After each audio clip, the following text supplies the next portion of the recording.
The Adventures of Sherlock Holmes. Adventure 1, A Scandal in Bohemia by Sir Arthur Conan Doyle. Chapter 1. To Sherlock Holmes she is always the woman. I have seldom heard him mention her under any other name. In his eyes she eclipses and predominates the whole of her sex. It was not that he felt any emotion akin to love for Irene Adler. All emotions, and that one particularly, were abhorrent to his cold, precise, but admirably balanced mind. He was, I take it, the most perfect reasoning and observing machine that the world has seen, but as a lover he would have placed himself in a false position. He never spoke of the softer passions, save with a jibe and a sneer. They were admirable things for the observer, excellent for drawing the veil from men's motives and actions. But for the trained reasoner to admit such intrusions into his own delicate and finely adjusted temperament was to introduce a distracting factor which might throw a doubt upon all his mental results. Grit in a sensitive instrument, or a crack in one of his own high-power lenses, would not be more disturbing than a strong emotion in a nature such as his.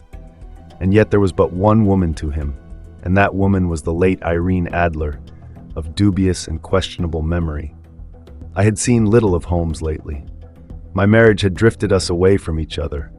My own complete happiness, and the home-centered interests which rise up around the man who first finds himself master of his own establishment, were sufficient to absorb all my attention, while Holmes, who loathed every form of society with his whole Bohemian soul, remained in our lodgings in Baker Street, buried among his old books, and alternating from week to week between cocaine and ambition, the drowsiness of the drug, and the fierce energy of his own keen nature. He was still, as ever, deeply attracted by the study of crime, and occupied his immense faculties and extraordinary powers of observation in following out those clues and clearing up those mysteries which had been abandoned as hopeless by the official police. From time to time I heard some vague account of his doings, of his summons to Odessa in the case of the Trepoff murder, of his clearing up of the singular tragedy of the Atkinson brothers at Trincomalee, and finally of the mission which he had accomplished so delicately and successfully for the reigning family of Holland. Beyond these signs of his activity, however, which I merely shared with all the readers of the daily press, I knew little of my former friend and companion. One night, it was on the 20th of March, 1888, I was returning from a journey to a patient, for I had now returned to civil practice, when my way led me through Baker Street. As I passed the well-remembered door, which must always be associated in my mind with my wooing, and with the dark incidents of the study in scarlet, I was seized with a keen desire to see Holmes again, and to know how he was employing his extraordinary powers. His rooms were brilliantly lit, and even as I looked up, I saw his tall, spare figure pass twice in a dark silhouette against the blind. He was pacing the room swiftly, eagerly, with his head sunk upon his chest and his hands clasped behind him. To me, who knew his every mood and habit, his attitude and manner told their own story. He was at work again. He had risen out of his drug-created dreams and was hot upon the scent of some new problem. I rang the bell and was shown up to the chamber which had formerly been in part my own. His manner was not effusive. It seldom was, but he was glad, I think, to see me. With hardly a word spoken, but with a kindly eye, he waved me to an armchair, threw across his case of cigars, and indicated a spirit case and a gasogene in the corner. Then he stood before the fire and looked me over in his singular introspective fashion. "Wedlock suits you," he remarked. "I think, Watson, that you have put on 7.5 pounds since I saw you." "7," I answered. "Indeed, I should have thought a little more. Just a trifle more, I fancy, Watson. And in practice again, I observe. You did not tell me that you intended to go into harness." "Then, how do you know?" "I see it, I deduce it. How do I know that you have been getting yourself very wet lately, and that you have a most clumsy and careless servant girl?"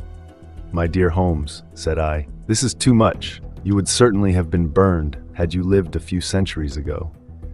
It is true that I had a country walk on Thursday and came home in a dreadful mess, but as I have changed my clothes, I can't imagine how you deduce it. As to Mary Jane, she is incorrigible, and my wife has given her notice, but there again I fail to see how you work it out." He chuckled to himself and rubbed his long, nervous hands together. "It is simplicity itself," said he. "My eyes tell me that on the inside of your left shoe, just where the firelight strikes it, the leather is scored by 6 almost parallel cuts. Obviously, they have been caused by someone who has very carelessly scraped round the edges of the sole in order to remove crusted mud from it. Hence, you see, my double deduction that you had been out in vile weather and that you had a particularly malignant boot-slitting specimen of the London slavey.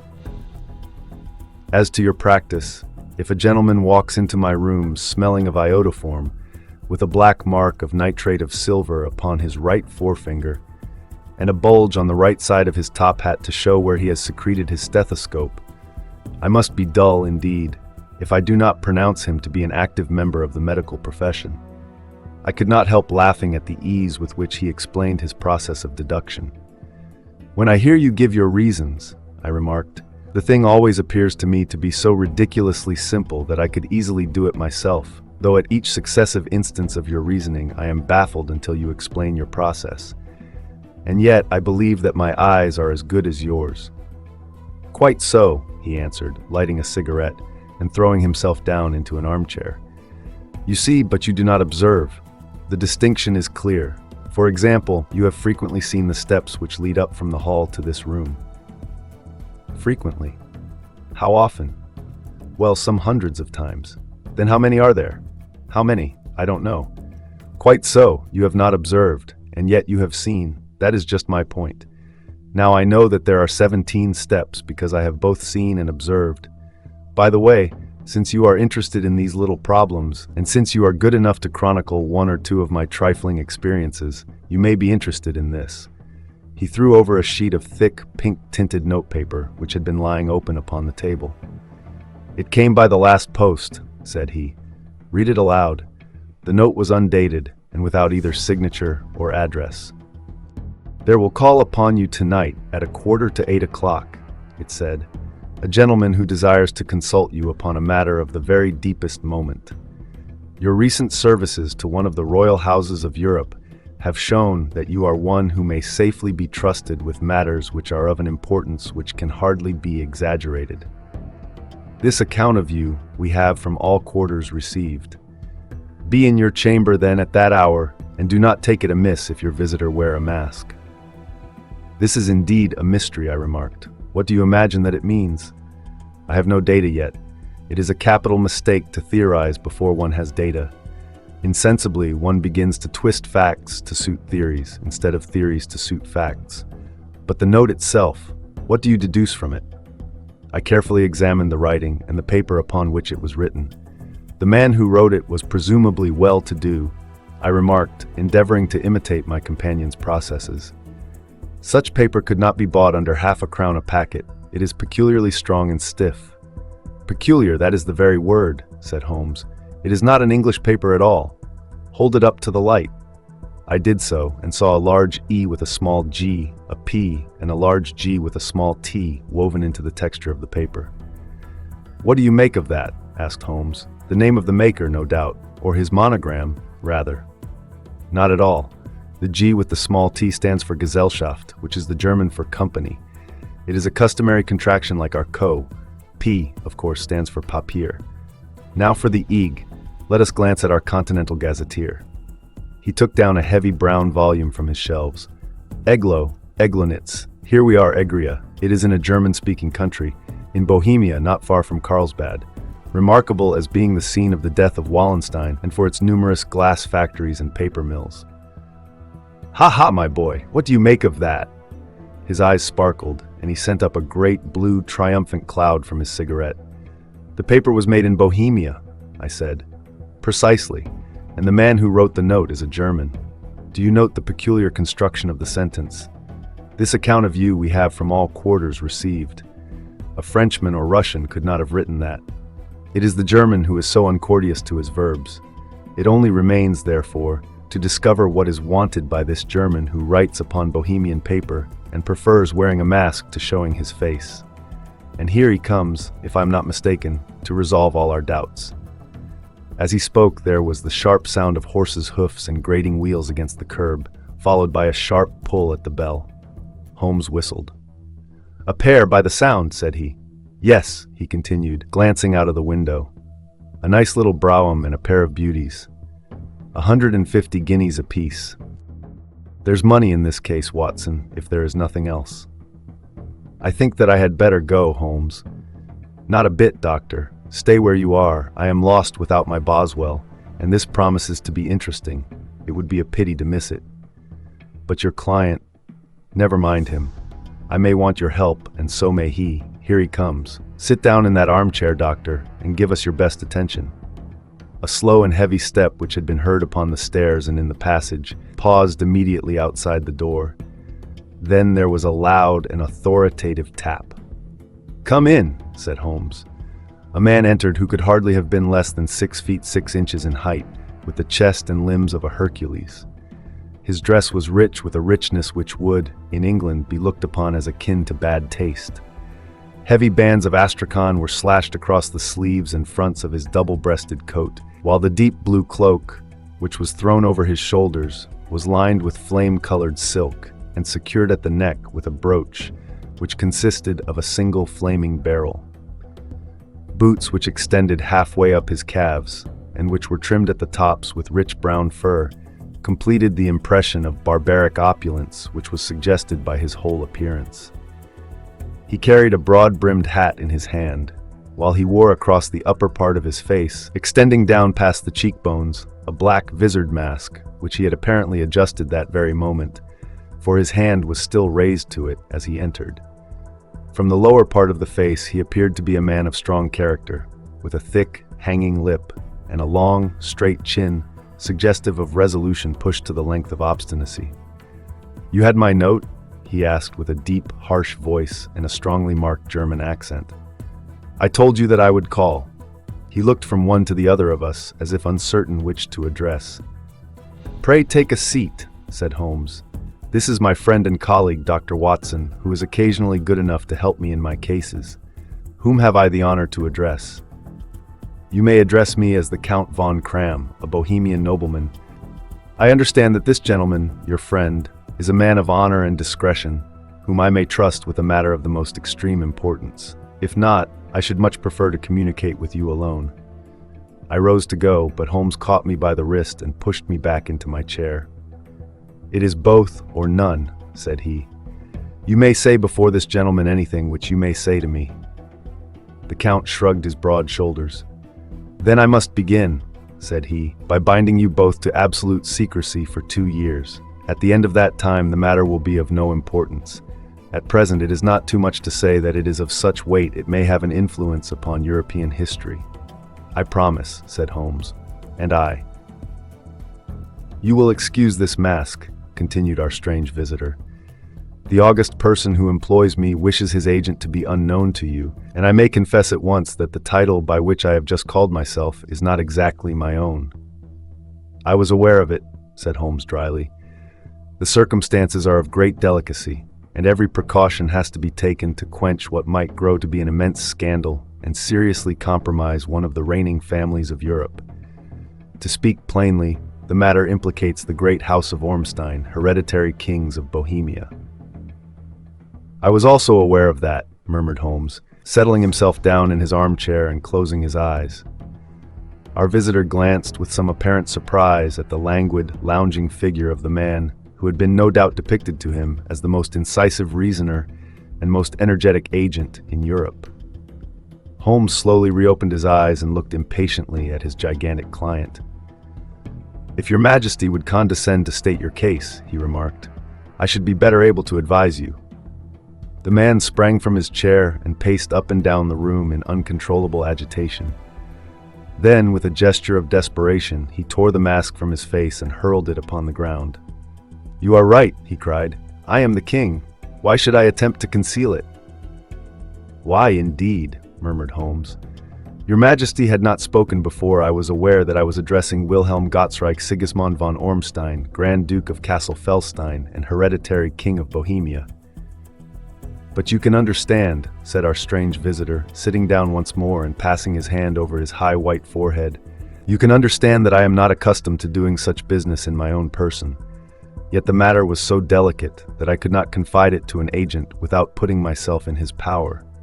I have come incognito from Prague for the purpose of consulting you." "Then pray consult," said Holmes, shutting his eyes once more. "The facts are briefly these. Some 5 years ago, during a lengthy visit to Warsaw, I made the acquaintance of the well-known adventuress, Irene Adler. The name is no doubt familiar to you." "Kindly look her up in my index, Doctor," murmured Holmes without opening his eyes. For many years, he had adopted a system of docketing all paragraphs concerning men and things, so that it was difficult to name a subject or a person on which he could not at once furnish information. In this case, I found her biography sandwiched in between that of a Hebrew rabbi and that of a staff commander who had written a monograph upon the deep-sea fishes. "Let me see," said Holmes. Born in New Jersey in the year 1858. Contralto, La Scala, prima donna Imperial Opera of Warsaw, yes. Retired from operatic stage, living in London, quite so. Your Majesty, as I understand, became entangled with this young person, wrote her some compromising letters, and is now desirous of getting those letters back." "Precisely so. But how?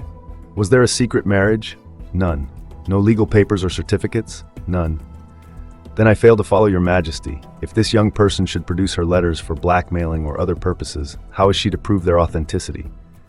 "There is the writing. Forgery. My private notepaper. Stolen. My own seal. Imitated. My photograph. Bought. We were both in the photograph." "Oh, dear, that is very bad. Your Majesty has indeed committed an indiscretion." "I was mad, insane. You have compromised yourself seriously. I was only Crown Prince then. I was young. I am but 30 now. It must be recovered. We have tried and failed.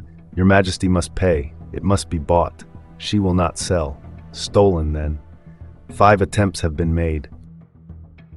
Twice burglars in my pay ransacked her house. Once we diverted her luggage when she traveled. Twice she has been waylaid. There has been no result." "No sign of it?" "Absolutely none." Holmes laughed. "It is quite a pretty little problem," said he. "But a very serious one to me," returned the king reproachfully. "Very indeed. And what does she propose to do with the photograph?" "To ruin me." "But how?" "I am about to be married." "So I have heard. To Clotilde Lothman von Saxe-Meiningen, second daughter of the King of Scandinavia. You may know the strict principles of her family. She is herself the very soul of delicacy. A shadow of a doubt as to my conduct would bring the matter to an end. And Irene Adler threatens to send them the photograph, and she will do it. I know that she will do it. You do not know her, but she has a soul of steel. She has the face of the most beautiful of women and the mind of the most resolute of men. Rather than I should marry another woman, there are no lengths to which she would not go, none. You are sure that she has not sent it yet? I am sure. And why? Because she has said that she would send it on the day when the betrothal was publicly proclaimed. That will be next Monday. Oh, then we have 3 days yet, said Holmes with a yawn. That is very fortunate, as I have 1 or 2 matters of importance to look into just at present. Your Majesty will, of course, stay in London for the present? Certainly. You will find me at the Langham under the name of the Count von Kram. Then I shall drop you a line to let you know how we progress. Pray do so. I shall be all anxiety. Then as to money, you have carte blanche? Absolutely. I tell you that I would give one of the provinces of my kingdom to have that photograph. And for present expenses, the king took a heavy chamois leather bag from under his cloak and laid it on the table. There are 300 pounds in gold and 700 in notes, he said. Holmes scribbled a receipt upon a sheet of his notebook and handed it to him. And Mademoiselle's address, he asked, is Briony Lodge, Serpentine Avenue, St. John's Wood. Holmes took a note of it. One other question, said he. Was the photograph a cabinet? It was. Then, good night, Your Majesty, and I trust that we shall soon have some good news for you. And good night, Watson, he added, as the wheels of the royal brougham rolled down the street. If you will be good enough to call tomorrow afternoon at 3 o'clock, I should like to chat this little matter over with you. Chapter 2. At 3 o'clock precisely I was at Baker Street, but Holmes had not yet returned. The landlady informed me that he had left the house shortly after 8 o'clock in the morning. I sat down beside the fire, however, with the intention of awaiting him, however long he might be. I was already deeply interested in his inquiry, for, though it was surrounded by none of the grim and strange features which were associated with the two crimes which I have already recorded, still, the nature of the case and the exalted station of his client gave it a character of its own. Indeed, apart from the nature of the investigation which my friend had on hand, there was something in his masterly grasp of a situation and his keen, incisive reasoning which made it a pleasure to me to study his system of work and to follow the quick, subtle methods by which he disentangled the most inextricable mysteries. So accustomed was I to his invariable success that the very possibility of his failing had ceased to enter into my head. It was close upon 4 before the door opened, and a drunken-looking groom, ill-kempt and side-whiskered, with an inflamed face and disreputable clothes, walked into the room. Accustomed as I was to my friend's amazing powers in the use of disguises, I had to look 3 times before I was certain that it was indeed he. With a nod he vanished into the bedroom, whence he emerged in 5 minutes, tweed-suited and respectable, as of old. Putting his hands into his pockets, he stretched out his legs in front of the fire and laughed heartily for some minutes. "Well, really," he cried, and then he choked and laughed again until he was obliged to lie back, limp and helpless in the chair. "What is it?" "It's quite too funny. I am sure you could never guess how I employed my morning, or what I ended by doing." "I can't imagine. I suppose that you have been watching the habits and perhaps the house of Miss Irene Adler." "Quite so, but the sequel was rather unusual. I will tell you, however. I left the house a little after 8 o'clock this morning in the character of a groom out of work. There is a wonderful sympathy and freemasonry among horsey men. Be one of them, and you will know all that there is to know. I soon found Bryony Lodge. It is a bijou villa with a garden at the back, but built out in front, right up to the road, 2 stories. Chubb locked to the door. Large sitting room on the right side, well furnished, with long windows almost to the floor, and those preposterous English window fasteners which a child could open. Behind there was nothing remarkable, save that the passage window could be reached from the top of the coach house. I walked round it and examined it closely from every point of view, but without noting anything else of interest. I then lounged down the street and found, as I expected, that there was a mews in a lane which runs down by one wall of the garden. I lent the ostlers a hand in rubbing down their horses, and received in exchange 2 pence, a glass of half and half, 2 fills of shag tobacco, and as much information as I could desire about Miss Adler, to say nothing of half a dozen other people in the neighborhood, in whom I was not in the least interested, but whose biographies I was compelled to listen to. "And what of Irene Adler?" I asked. "Oh, she has turned all the men's heads down in that part. She is the daintiest thing under a bonnet on this planet. So say the Serpentine Mews, to a man. She lives quietly, sings at concerts, drives out at 5 every day, and returns at 7 sharp for dinner. Seldom goes out at other times, except when she sings. Has only 1 male visitor, but a good deal of him. He is dark, handsome, and dashing, never calls less than once a day, and often twice. He is a Mr. Godfrey Norton of the Inner Temple. See the advantages of a cabman as a confidant." They had driven him home a dozen times from Serpentine Mews, and knew all about him. When I had listened to all they had to tell, I began to walk up and down near Bryony Lodge once more, and to think over my plan of campaign. This Godfrey Norton was evidently an important factor in the matter. He was a lawyer. That sounded ominous. What was the relation between them, and what the object of his repeated visits? Was she his client, his friend, or his mistress? If the former, she had probably transferred the photograph to his keeping. If the latter, it was less likely. On the issue of this question depended whether I should continue my work at Bryony Lodge or turn my attention to the gentleman's chambers in the temple. It was a delicate point, and it widened the field of my inquiry. I fear that I bore you with these details, but I have to let you see my little difficulties, if you are to understand the situation. "I am following you closely," I answered. I was still balancing the matter in my mind when a handsome cab drove up to Bryony Lodge and a gentleman sprang out. He was a remarkably handsome man, dark, aquiline, and moustached, evidently the man of whom I had heard.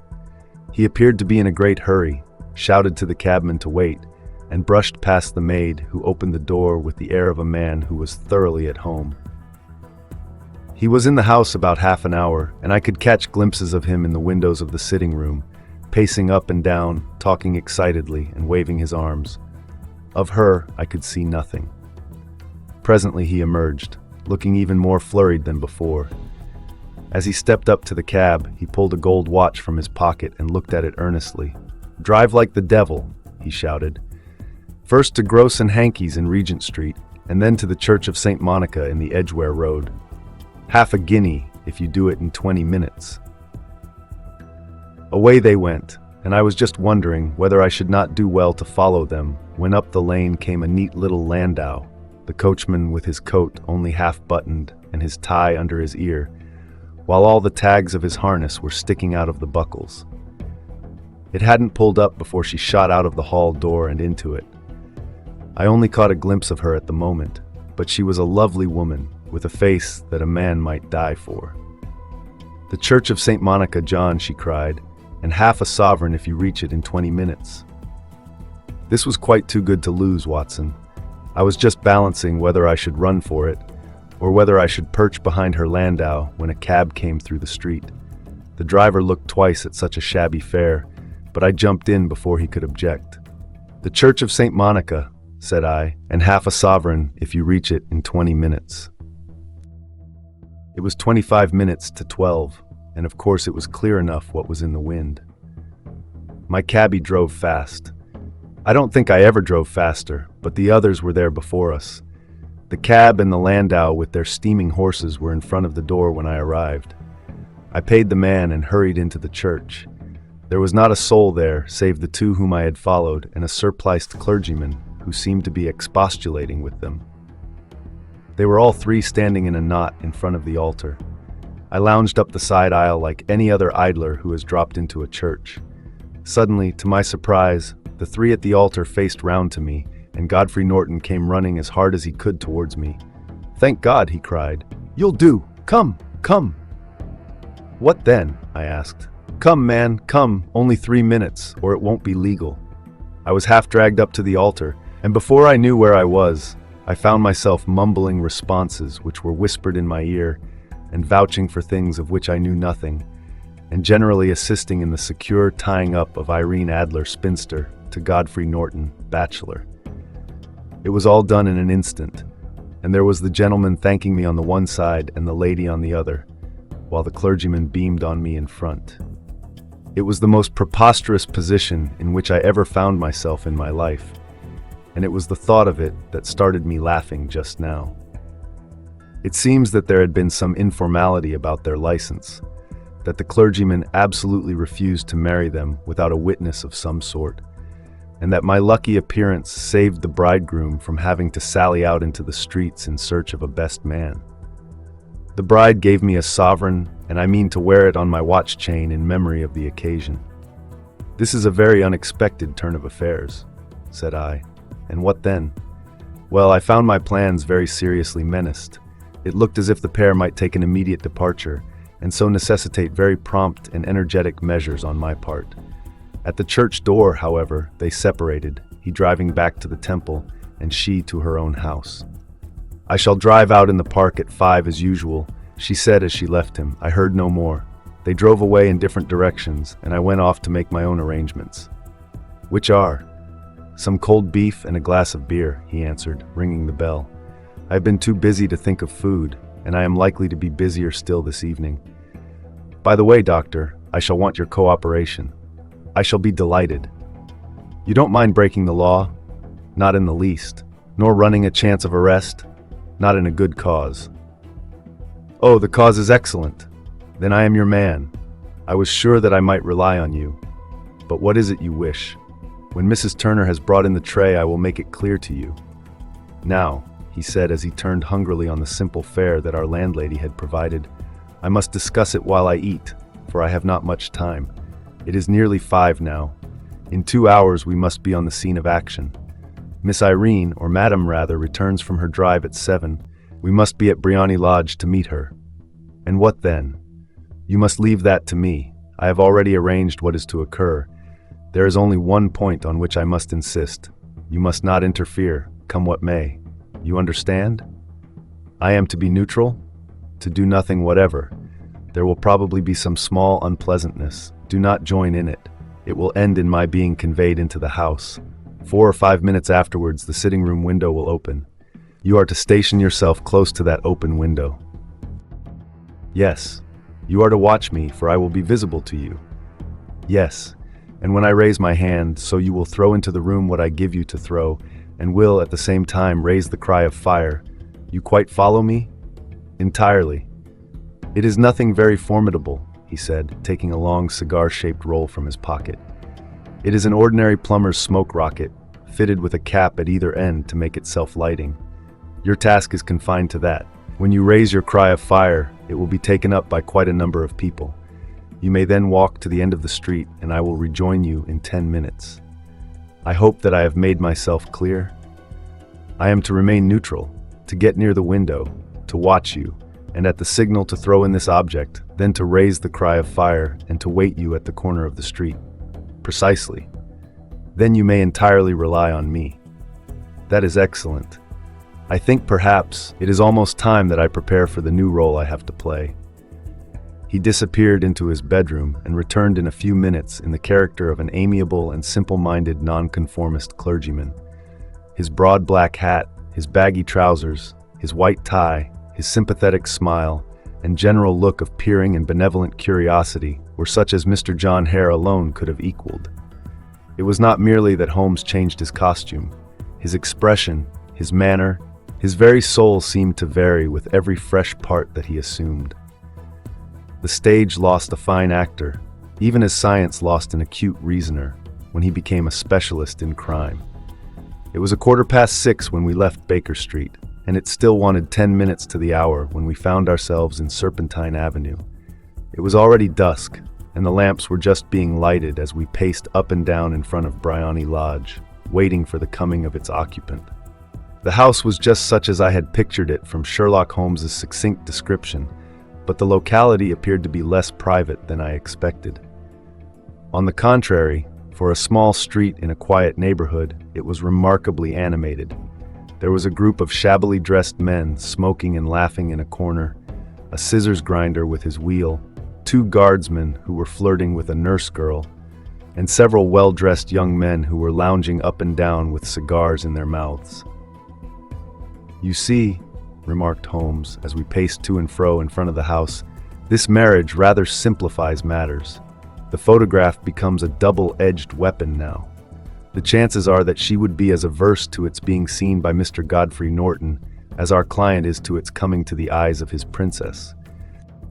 At his fall, the guardsmen took to their heels in one direction and the loungers in the other, while a number of better-dressed people who had watched the scuffle without taking part in it crowded in to help the lady and to attend to the injured man.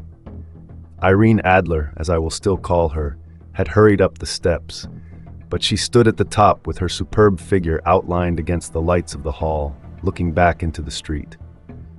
"Is the poor gentleman much hurt?" she asked. "He is dead," cried several voices.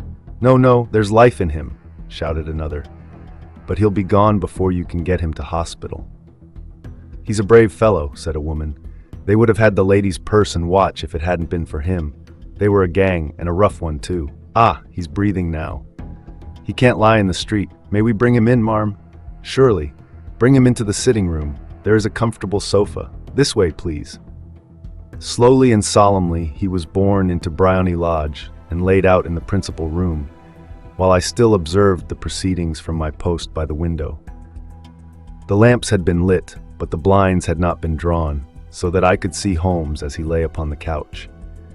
I do not know whether he was seized with compunction at that moment for the part he was playing, but I know that I never felt more heartily ashamed of myself in my life than when I saw the beautiful creature against whom I was conspiring, or the grace and kindliness with which she waited upon the injured man.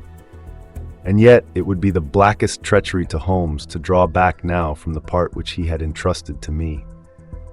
I hardened my heart and took the smoke rocket from under my ulster. After all, I thought, we are not injuring her. We are but preventing her from injuring another. Holmes had sat up upon the couch, and I saw him motion like a man who is in need of air. A maid rushed across and threw open the window. At the same instant, I saw him raise his hand, and at the signal I tossed my rocket into the room with a cry of "Fire!" The word was no sooner out of my mouth than the whole crowd of spectators, well-dressed and ill, gentlemen, ostlers and servant maids, joined in a general shriek of "Fire!" Thick clouds of smoke curled through the room and out at the open window. I caught a glimpse of rushing figures, and a moment later the voice of Holmes from within, assuring them that it was a false alarm. Slipping through the shouting crowd, I made my way to the corner of the street, and in 10 minutes was rejoiced to find my friend's arm in mine and to get away from the scene of uproar. He walked swiftly and in silence for some few minutes until we had turned down one of the quiet streets which lead towards the Edgware Road. "You did it very nicely, Doctor," he remarked. "Nothing could have been better. It is all right." "You have the photograph?" "I know where it is." "And how did you find out?" "She showed me, as I told you she would." "I am still in the dark." "I do not wish to make a mystery," said he, laughing. "The matter was perfectly simple. You, of course, saw that everyone in the street was an accomplice. They were all engaged for the evening." "I guessed as much." Then, when the row broke out, I had a little moist red paint in the palm of my hand. I rushed forward, fell down, clapped my hand to my face, and became a piteous spectacle. It is an old trick. That also I could fathom. Then they carried me in. She was bound to have me in. What else could she do? And into her sitting room, which was the very room which I suspected. It lay between that and her bedroom, and I was determined to see which. They laid me on a couch. I motioned for air. They were compelled to open the window, and you had your chance. How did that help you? It was all important. When a woman thinks that her house is on fire, her instinct is at once to rush to the thing which she values most. It is a perfectly overpowering impulse, and I have more than once taken advantage of it. In the case of the Darlington substitution scandal, it was of use to me, and also in the Arnsworth Castle business. A married woman grabs at her baby, an unmarried one reaches for her jewel box. Now it was clear to me that Our Lady of today had nothing in the house more precious to her than what we are in quest of. She would rush to secure it. The alarm of fire was admirably done. The smoke and shouting were enough to shake nerves of steel. She responded beautifully. The photograph is in a recess behind a sliding panel just above the right bell pull. She was there in an instant, and I caught a glimpse of it as she half drew it out. When I cried out that it was a false alarm, she replaced it, glanced at the rocket, rushed from the room, and I have not seen her since. I rose and, making my excuses, escaped from the house. I hesitated whether to attempt to secure the photograph at once, but the coachman had come in, and as he was watching me narrowly, it seemed safer to wait. A little over-precipitance may ruin all. "And now?" I asked. "Our quest is practically finished. I shall call with the king tomorrow, and with you, if you care to come with us. We will be shown into the sitting room to wait for the lady, but it is probable that when she comes she may find neither us nor the photograph. It might be a satisfaction to His Majesty to regain it with his own hands." "And when will you call?" "At 8 in the morning. She will not be up, so that we shall have a clear field. Besides, we must be prompt, for this marriage may mean a complete change in her life and habits. I must wire to the king without delay." We had reached Baker Street and had stopped at the door. He was searching his pockets for the key when someone passing said, "Good night, Mr. Sherlock Holmes." There were several people on the pavement at the time, but the greeting appeared to come from a slim youth in an ulster who had hurried by. "I've heard that voice before," said Holmes, staring down the dimly lit street. "Now I wonder who the deuce that could have been." Chapter 3. I slept at Baker Street that night, and we were engaged upon our toast and coffee in the morning when the King of Bohemia rushed into the room. "You have really got it," he cried, grasping Sherlock Holmes by either shoulder and looking eagerly into his face. "Not yet. But you have hopes?" "I have hopes." "Then come. I am all impatience to be gone." "We must have a cab." "No, my brougham is waiting." "Then that will simplify matters." We descended and started off once more for Briony Lodge. "Irene Adler is married," remarked Holmes. Married, when? Yesterday. But to whom? To an English lawyer named Norton. But she could not love him. I am in hopes that she does. And why in hopes? Because it would spare your majesty all fear of future annoyance. If the lady loves her husband, she does not love your majesty. If she does not love your majesty, there is no reason why she should interfere with your majesty's plan. It is true. And yet, well, I wish she had been of my own station. What a queen she would have made. He relapsed into a moody silence, which was not broken until we drew up in Serpentine Avenue. The door of Briony Lodge was open, and an elderly woman stood upon the steps. She watched us with a sardonic eye as we stepped from the brougham. "Mr. Sherlock Holmes, I believe," said she.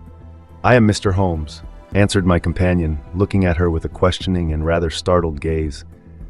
"Indeed. My mistress told me that you were likely to call.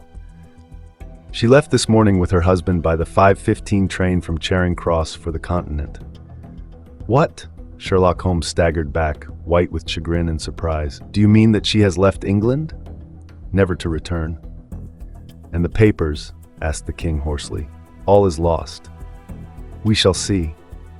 He pushed past the servant and rushed into the drawing room, followed by the king and myself. The furniture was scattered about in every direction, with dismantled shelves and open drawers, as if the lady had hurriedly ransacked them before her flight. Holmes rushed at the bell pull, tore back a small sliding shutter, and, plunging in his hand, pulled out a photograph and a letter. The photograph was of Irene Adler herself in evening dress. The letter was superscribed to Sherlock Holmes Esquik, to be left till called for. My friend tore it open, and we all three read it together. It was dated at midnight of the preceding night and ran in this way. "My dear Mr. Sherlock Holmes, you really did it very well. You took me in completely. Until after the alarm of fire, I had not a suspicion. But then, when I found how I had betrayed myself, I began to think. I had been warned against you months ago. I had been told that, if the king employed an agent, it would certainly be you, and your address had been given me. Yet, with all this, you made me reveal what you wanted to know. Even after I became suspicious, I found it hard to think evil of such a dear, kind old clergyman. But you know, I have been trained as an actress myself. Male costume is nothing new to me. I often take advantage of the freedom which it gives. I sent John, the coachman, to watch you, ran upstairs, got into my walking clothes, as I call them, and came down just as you departed. Well, I followed you to your door, and so made sure that I was really an object of interest to the celebrated Mr. Sherlock Holmes. Then I, rather imprudently, wished you good night, and started for the temple to see my husband. We both thought the best resource was flight, when pursued by so formidable an antagonist. So you will find the nest empty when you call tomorrow. As to the photograph, your client may rest in peace.